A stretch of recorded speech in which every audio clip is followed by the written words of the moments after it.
60 ஆண்டுகளுக்கு பின்பு நீலகிரியில் அதிக வெப்பநிலை பதிவாகி இருக்கின்றது.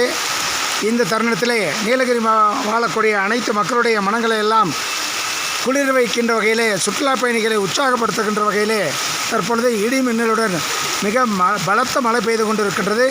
அந்த காட்சியை தான் தாங்கள் பார்த்து கொண்டிருக்கின்றீர்கள். இந்த மழையானது நீர் ஆதாரத்துக்கும் இங்கே வளரக்கூடிய பூக்களுக்கும் மிகவும் பயனுள்ளதாக அமையும் என்பதை தெரிவித்துக் கொள்கின்றேன்.